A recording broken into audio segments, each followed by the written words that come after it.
এইরকম ঈদের সময় দয়া করে আপনারা তাদের দিকে একটু ভালো নজরে দেখুন, তাদেরকে একটু হেল্প করুন, তাদের সাথে একটু এই ঈদের আনন্দটা ভাগাভাগি করুন। যতটুকু পারেন তাদেরকে একটু কিছু দেওয়ার, তাদের মুখে হাসি ফোটার চেষ্টা করুন। ওই যে গাম খাবি, গাম বলা হচ্ছে, গাম খাবি তুই? হ্যাঁ, গাম খাবি? প্রমিস করবি গাম খাবি না বলে? হ্যাঁ, নাস্তা খাইস, ঠিক আছে? আগে প্রমিস কর আমার সাথে, তুমি যে গাম খাবি না।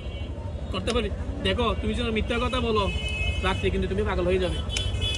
যে কোনো ভালো কাজে যাবে, ঠিক আছে? বলো আগে, তুমি এগুলো দিয়ে খাবে অথবা তোমার আম্মুকে দিবে, এটা বলো, তাহলে আমি তোমাকে দিব। আর গাম খাবি না বলো, তুই প্রমিস কর।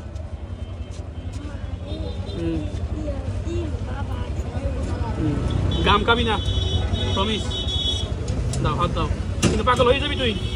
আমার টাকা দিয়ে তুই যদি গাম খাস তাহলে কি হয়ে যাবি? পাগল হয়ে যাবি, ঠিক আছে? হুজুর বড় হুজুর বক্তা। ঠিক আছে, আচ্ছা দেখ।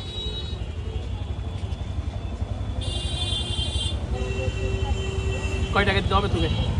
আপনি শুধু আপনার পরিবারের সাথে ঈদের আনন্দটা ভাগাভাগি করলে হবে না, আপনাকে দেখতে হবে পথ শিশু যারা আছেন, যারা পথ শিশু রাস্তায় পড়ে রয়েছেন, যাদের কোনো ঘর বাড়ি নেই বললেই চলে, তাদের সাথেও ঈদের আনন্দটা ভাগাভাগি করতে হবে। তাতে আল্লাহ তাআলা আপনার প্রতি সন্তুষ্ট হবে। আর হ্যাঁ, এখনকার প্রায় পথ শিশু গাম নামক এক প্রকারের নেশা সেবন করছেন। কোনো কিছু দেওয়ার সময় আমার মতো একটু জাস্টিফাই করিয়েন, আর এই ঈদের যতটুকু পসিবল হয় গরিব মিসকিনদেরকে একটু সহযোগিতা করিয়েন।